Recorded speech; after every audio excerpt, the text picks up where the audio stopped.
If someone is projecting onto reality and they don't know they're projecting onto reality based upon their experience, they've been hurt or wounded or traumatized in the past, they're projecting that they can't trust other people, that other people are untrustworthy, that they're not dependable, that they're not cared about, they're not loved.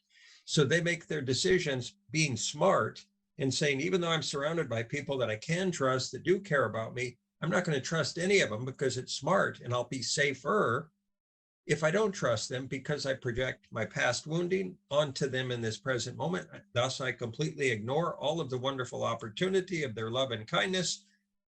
And I congratulate myself for being smart while I feel alone and remain wounded. And don't take them up on their offer to help me heal or feel better. So the old commercials where they had reel-to-reel tapes that were supposedly so realistic that you couldn't tell the difference between an opera singer's voice and the recording. Is it real or is it Memorex? Well, these memory projections for most people are real. They feel they're real. It doesn't mean they're real, and they inform their decisions. The question is your history of woundedness informing a smart decision?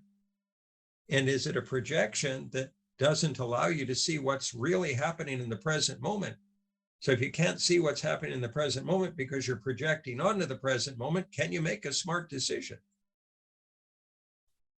For some people who only focus on their own well-being because they don't trust the world, they might say, well, how do I know I can trust that what's good for the world is going to be good for me? And if they're motivated by self-interest or personal agendas or ambition or greed. So does smart for human beings, does smart in part, is it a reflection of our currently available resources, bandwidth, perceived capacities, and an assessment of the current situation that we're in the world? Are all of those ingredients in our decision-making process that would culminate in, at least for an individual, to say, well, I've made a smart decision within my current capacities, my current resources, and current limitations and current situation. Does it make sense that this question bears on every application of technology for the next 100 or 1,000 years that humanity will develop? If we're becoming ever more, if we could call it power or just capacity to affect or influence the world and each other, if that capacity is being rapidly scaled and globally applied, how vital is it that we understand the answer to this question collectively so that we can agree on how we're going to apply that technological power and capacity and thus arrive at a sustainable future? If we can't agree on what a smart decision is, how are we going to work together to make smart decisions and to affect them? And for those of you who are aware of chakras and or how they operate or believe in their existence, does it make sense that the root chakra is tasked with our survival and our tribal status and position, and whether we're safe or not, or whether we imagine that we're in control of ourselves and or our environment or not? And so it's a level of duality, right, wrong, good, bad, safe, unsafe, true, false. It's always in those polar opposites dynamics of evaluating every moment of life and relationship. Second chakra, relationships, emotions, intimacy, and money. Third chakra, our belly, brain, logic, analysis, mental processing. Heart chakra, the capacity to integrate all of our mental, spiritual, relational, emotional, and energetic dynamics along with our soul process. Throat chakra, center of wisdom, discernment, decision-making, self-expression, communication, and creativity. Does it make sense that most people's systems are fragmented and they tend to make decisions from one of these levels rather than from all of these levels in a simultaneous and integrated way. So the question is, are their decisions constantly holistically informed by all of their system at once, or do they tend to look at things through very narrow lenses of, well, this person treated me bad yesterday, so I can't trust him today, or I was wounded in my last relationship, so I can't trust men or women at all, or I haven't gotten over my pain from the past, therefore I can't make a decision where that might lead to being vulnerable in life in any way, so I can't collaborate with other people. Does it make sense that these positionalities and these very narrow interpretive lenses can overtly influence our decision making? Now, some decisions that we make in the present moment can negate the possibility of making other decisions. And paradoxically, if we make no decisions in the present moment, because we don't want to negate possibilities in the future, we may not generate what we want at all. We might be stymied or paralyzed. Maximizes consideration of impacts of the decision across all stakeholders. That's another brilliant approach. And currently, many systems don't take into account all of those impacts on all stakeholders, human nature, on humans, or various groups of humans, or individual humans, or nations, or organizations, or nature. And of course, nature is underrepresented decisionally in most areas of our lives. In regard to resource consumption, we are consuming resources faster than we're able to recycle them. So we're running out of resources. We're right at the verge of what's termed peak oil, meaning an incapacity to produce more oil at a cost at a cost less than what we can sell it for. So it costs more to pump it out of the ground than you can get for it on the open market.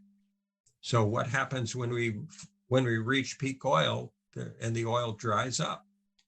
Are we going to be ready to immediately shift over to some other energy source or resource? Now, there's a proclivity of the human system, a fragmentation of the subconscious process. Not only are we fragmented in terms of our chakras, each of our chakras has numerous fragmented, non-integrated parts that we tend to operate from, or positionalities, or beliefs, or values, or memories, or resonances with tribal process, or unresolved karmas, or fears, or safety and control strategies, or prejudices, or biases that we don't even know are there. That non-integration of all those subconscious parts keeps us from making informed decisions, completely or comprehensively, or at least optimally informed decisions.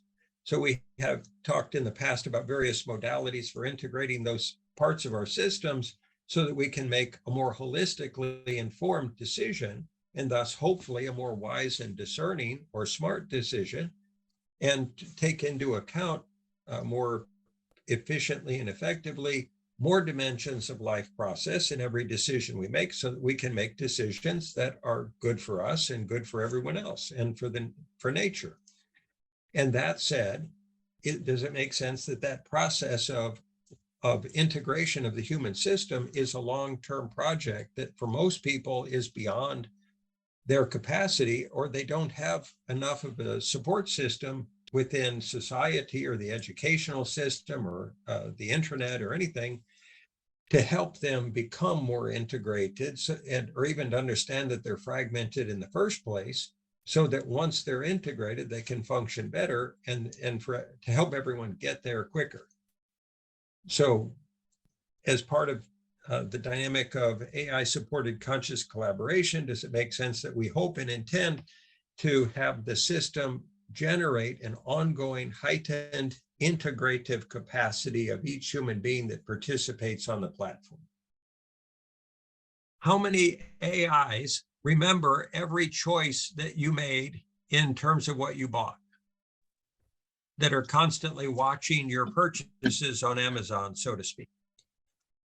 And are they going to then suggest a product to you, whether you recognize that the platform is doing that or not, and do then AIs, by remembering what you've chosen or looked at or evaluated or focused on for a certain amount of time, do they then try to give you a push in that direction in order to sell you something? So can this memory work for us and also against us at the same time? Might we suggest that a smart decision might be an emotional decision? How does one choose to commit to anything in life if they don't do so from their heart and their soul?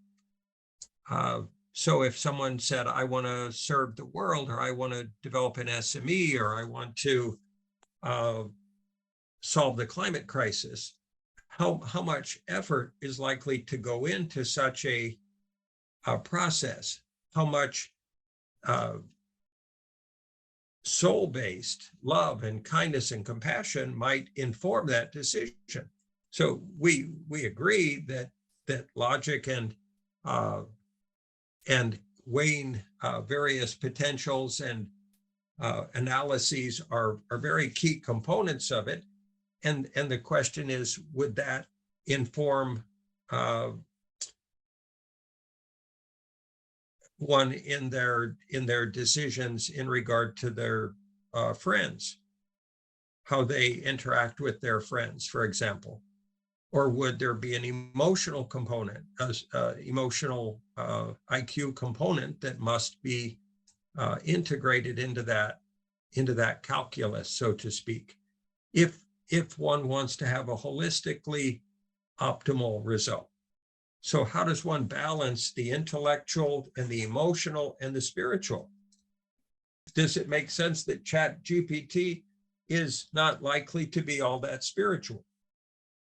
For example, if we were to have teams developing the SME, and we were to utilize ChatGPT as a referential information source to support research or development of AI algorithms on the platform, and or to support conscious collaboration within teams, does it make sense that the editing or the throttling of ChatGPT into what might be termed politically correct zones of information production and distribution would literally have a formative effect and potentially a limiting effect on team process and thus organizational process, and potentially collective crowdsourced solutions generation process?